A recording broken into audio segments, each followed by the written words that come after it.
হঠাৎ মেয়েটি বুঝতে পারল যে টিভিতে দেখা যাচ্ছে ছেলেটি সত্যি তাকে দেখতে পাচ্ছে। এটা দেখেই ভেরা ঘাবড়ে গেলেন এবং সঙ্গে সঙ্গে টিভি বন্ধ করে দিলেন। তিনি ঘর থেকে বাইরে বেরোতেই যাচ্ছিলেন যে তার হঠাৎ ৩০ বছর আগের একটি বেদনাদায়ক দুর্ঘটনার কথা মনে পড়ে গেল। এটাই ভেবে তিনি সাহস জোগাড় করলেন এবং টিভি আবার চালু করলেন। আশ্চর্যজনক ব্যাপার ছিল যে তারা সময় এবং দূরত্বের বাধা পেরিয়ে কথা বলতে পারছিলেন। ছেলেটি লক্ষ্য করল যে তাদের ঘরগুলো বেশ একই রকমের, শুধুমাত্র ভেয়ার ঘরটি বেশি ভাঙাচড়া মনে হচ্ছিল। তখনই তার ঘরের বাইরে থেকে জোরে জোরে ঝগড়ার আওয়াজ আসতে লাগলো। এটা শুনে ভেরার বুক কেঁপে গেল। তিনি তাড়াহুড়ো করে ছেলেটিকে বাইরে যেতে মানা করলেন, কারণ ঠিক এই রাতেই ৩০ বছর আগে একটি খুব খারাপ দুর্ঘটনা ঘটেছিল। সংবাদে এসেছিল যে একটি ছেলে যে প্রতিবেশীকে খুন হতে দেখেছিল পালানোর সময় গাড়ির ধাক্কা খেয়ে মারা গিয়েছিল। কিন্তু ছেলেটি ভাবলো যে হয়তো ভেরা তার সাথে মজা করছেন। যখন সে টিভি বন্ধ করতে লাগলো তখনই ভেরা সঙ্গে সঙ্গে থামিয়ে দিলেন এবং বোঝালেন যে আজ রাতে তার স্কুলে বজ্রপাত হবে এবং পুরো সপ্তাহ স্কুল বন্ধ থাকবে। তিনি জোর দিয়ে বললেন যে যদি সে এখন দরজা দিয়ে বাইরে যায় তো হয়তো কালকের দিন কখনোই দেখতে পাবে না। ছেলেটি আধা সন্দেহ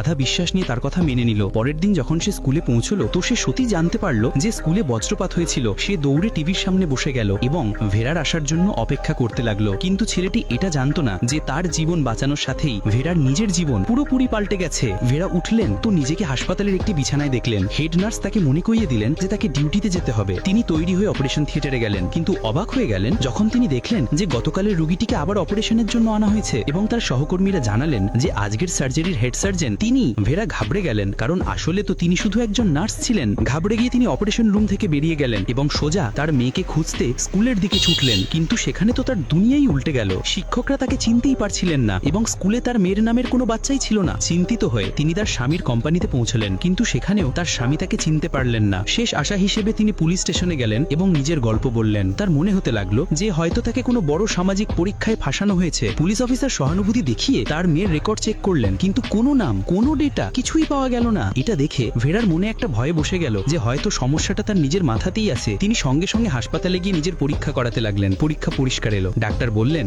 যে হয়তো তিনি অতিরিক্ত কাজের কারণে মতিভ্রম করছেন। ভেরা এই কথাটি একটুও বিশ্বাস করতে পারলেন না, কিন্তু তার কথা প্রমাণ করার জন্য তার কাছে কিছুই ছিল না। ডাক্তার তাকে শান্ত করার চেষ্টা করছিলেন যে হঠাৎ ভেরার হাসপাতালে কাজ করার পুরনো স্মৃতিগুলো ঝলকাতে লাগলো। তবুও তিনি জানতেন যে তার মেয়ের স্মৃতিগুলো একদম বাস্তব ছিল, কোনো মিথ্যা, কোনো কল্পনা নয়। এবং তখনই তিনি বুঝতে পারলেন যে রাতে তিনি সেই ছেলেটিকে তার মৃত্যু থেকে বাঁচিয়েছিলেন, ঠিক সেই মুহূর্তে তার নিজের পুরো জীবন অন্যদিকে ঘুরে গেছে।